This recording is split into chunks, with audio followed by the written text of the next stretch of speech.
Lumpy virus ने पूरे देश भर में कोहराम मचा रखा है। कई राज्य जो हैं लंपी वायरस से बुरी तरह से प्रभावित हैं, लेकिन हरियाणा एकमात्र ऐसा राज्य है जिसने लंपी वायरस पर बहुत हद तक कंट्रोल कर रखा है। इस वक्त हमारे साथ हरियाणा गौ सेवा आयोग के चेयरमैन श्रवण कुमार गर्ग जी मौजूद हैं।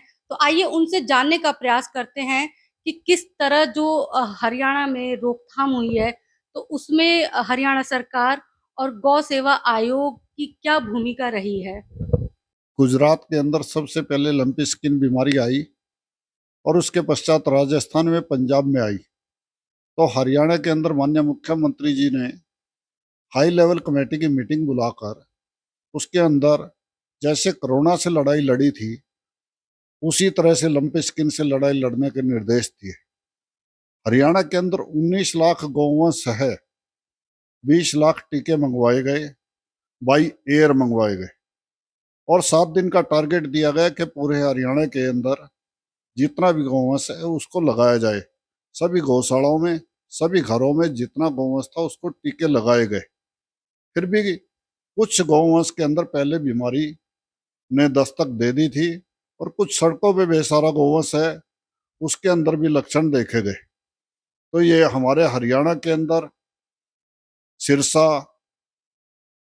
सिरसा, डबवाड़ी, इसके साथ साथ फतेहाबाद, कैथल, पंचकुला जो पंजाब के साथ लगते हैं, इस क्षेत्र से बीमारी ने प्रभाव डालना शुरू किया। और टीका लगने के कारण जो गौशालाओं में गौवंश है या घरों में गौवंश है, उसमें बहुत कम मात्रा के अंदर इसका प्रभाव देखा गया।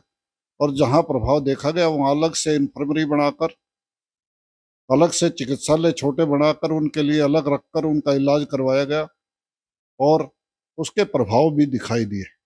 दूसरा, इसके अंदर हरियाणा गौ सेवा आयोग की भूमिका के बारे में कहें, हरियाणा गौ सेवा आयोग ने इस इसमें बैठकों में भाग लेते हुए भी गौ सेवकों को, गौशाला प्रबंधकों को, गौ सेवा आयोग के सदस्यों को, काउ टास्क फोर्स मेंबर्स को, सभी गौ भक्तों से निवेदन किया कि प्रशासन के साथ तालमेल बनाकर चलें और सहयोग करें। और जिसका परिणाम यह है कि हरियाणा के अंदर इस बीमारी ने बहुत कम प्रभाव दिखाया। कुछ जिलों में है प्रभाव, मैं मानता हूँ, परंतु निश्चित रूप से जो राजस्थान की बात करें या पंजाब की बात करें, तो हरियाणा के अंदर प्रभाव बहुत कम मात्रा में है। और निश्चित रूप से सभी गौ भगत और सरकार मिलकर, हरियाणा गौ सेवा आयोग के भी सभी सदस्य इस पर लगे हुए हैं, दिन रात प्रयास कर रहे हैं। और हरियाणा के जिस जिले से भी बीमारी की रिपोर्ट आती है, वहाँ प्रशासन को और गौ भक्तों को सतर्क किया जाता है और प्रॉपर इलाज करवाया जा रहा है। पंचकुला के अंदर भी एक इन्फर्मरी या मान के चलें अस्थाई चिकित्सालय बनाया है, जिसके अंदर 300 के लगभग गौवंश सड़कों से लाकर उनका इलाज चल रहा है। और समाज के गौ भगत भी, और मैं निवेदन करूंगा कि आप भी उसको देखें। इसी प्रकार और जिलों के अंदर भी प्रयास किए गए और जिसके प्रभाव से हरियाणा के अंदर मृत्यु दर भी दूसरे प्रदेशों की अपेक्षा 5 से 10% है और बीमारी का प्रभाव भी बहुत कम मात्रा में है। राजस्थान जो राज्य है वहां पर और दूसरे अन्य राज्यों में जो है लंपी वायरस ने बहुत ज्यादा जो है उसका फैलाव हो चुका है, रोकथाम करना तक मुश्किल हो चुका है। लेकिन हरियाणा में इस पर बहुत ही जल्दी जो है उसको रोकथाम कर लिया गया। तो इसके पीछे की आखिर क्या वो रणनीति अपनाई गई।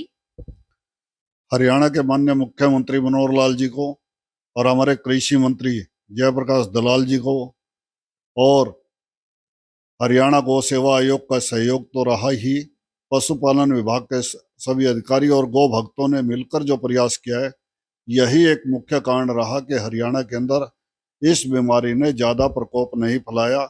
और जहाँ जहाँ प्रभाव दिखाई दिया, तुरंत प्रभाव से उसके उसके इलाज की तरफ दौड़े और मेहनत की। और जिसके परिणाम स्वरूप हरियाणा के अंदर बहुत कम प्रभाव रहा। हरियाणा में जो है 20 लाख टीकाकरण अभी तक हो चुका है। अभी और कितने टीकाकरण जो है वो होने बाकी हैं। 19 लाख गौवंश हरियाणा में है, 20 लाख टीके हमने मंगवाए थे और 20 लाख टीकों में से अधिकांश सभी गौशालाओं में, सभी घरों में और सड़कों पे भी गौवंश को लग रहे हैं। जहाँ भी जरूरत होती है, मान लो किसी जगह कम हो जाते हैं तो निश्चित रूप से दूसरी जगह से मंगा के वहाँ प्रयास करके लगवा रहे हैं।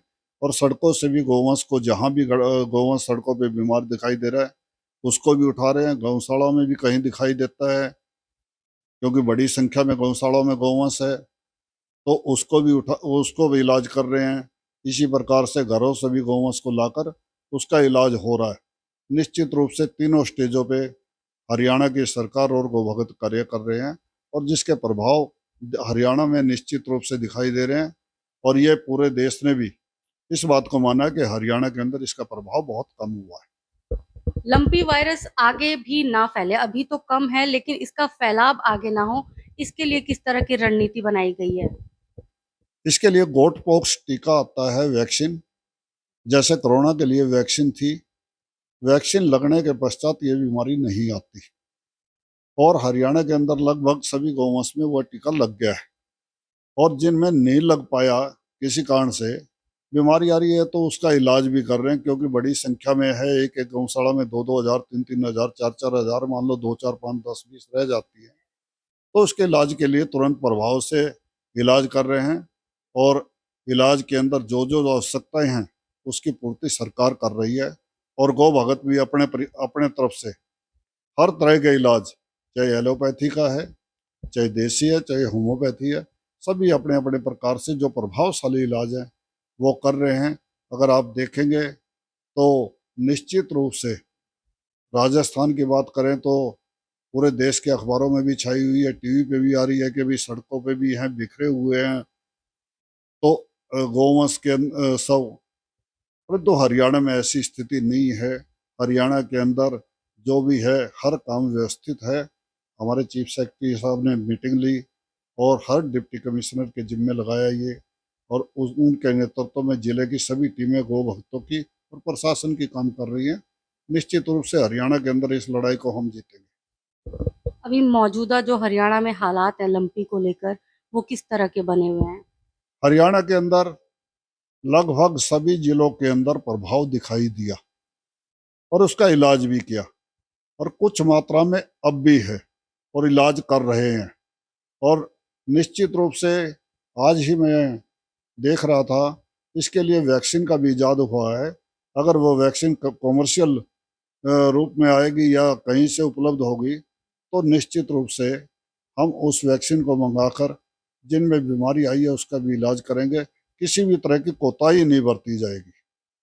तो हमने अभी बात की हरियाणा गौ सेवा आयोग के चेयरमैन श्रवण कुमार गर्ग जी से, जिन्होंने हमें बताया कि लंपी वायरस पर सरकार और हरियाणा गौ सेवा आयोग ने नियमबद्ध तरीके से काम किया और लंपी वायरस जो है उसको कम करने में जो है वो सफलता हासिल कर ली है। संध्या चौधरी, भारत आज।